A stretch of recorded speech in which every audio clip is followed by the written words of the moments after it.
There's a grief that can't be spoken. There's a pain goes on and on. Empty chairs at empty tables. Now my friends are dead and gone. Here they talked of revolution. Here it was they lit the flame. Here they sang about tomorrow, and tomorrow never came.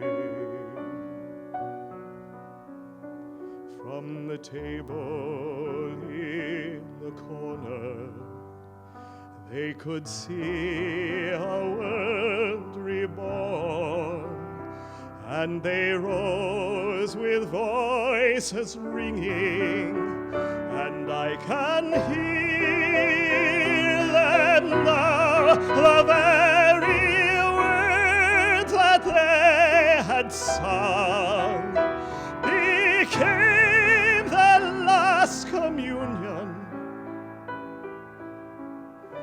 on a lonely barricade at dawn. Oh, my friends, forgive me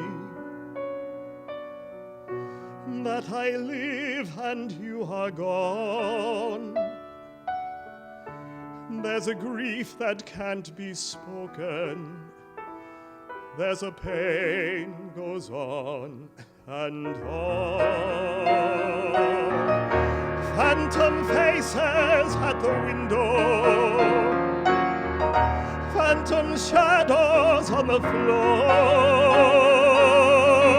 empty chairs at empty tables, where my friends will meet no more. Oh, my friends, don't ask me what your sacrifice was for. Empty chairs at empty tables, where my friends will sing no more.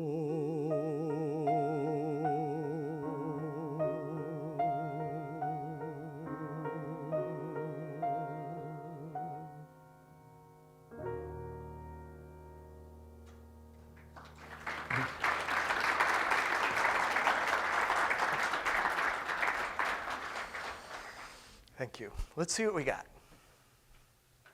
More than last night. So only about under 30% had experienced survivor's guilt. Now it's more than a third.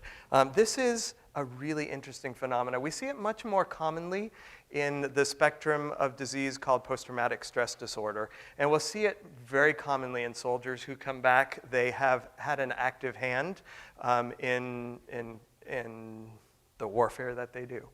They have seen some of the destruction that they have caused by their own hand, and then as they reintegrate into society, have a very, very difficult time facing this. We see this in policemen too. We see it in survivors of catastrophic geographical weather events and earthquakes and things.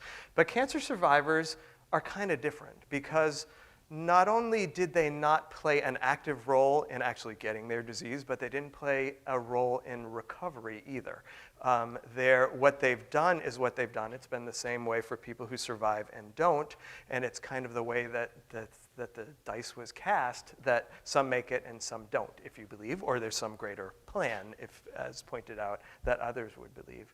And I think we in medicine oftentimes feel that too, because we have so much that we can do. You know, I've got two hands, I can operate. I've got numbers of medications. I've got bevies of people to help me get the right care to the right people. And it becomes this statistical argument where some do well and some don't. And I've had to process that myself, especially when I see therefore for the grace of God goes me. You know, when you see a person with children your age and you begin to do the swap, you know, I could very easily be there. And I think the key to this is forgiveness. And forgiving ourselves. And that's, it sounds kind of silly, but if we have superimposed the guilt upon ourselves because no one else did it, right? We've done it ourselves. Then we have to find a way to relieve that guilt. And I love this quote from Mark Twain. Forgiveness is the fragrance that the violet sheds on the heel that crushed it.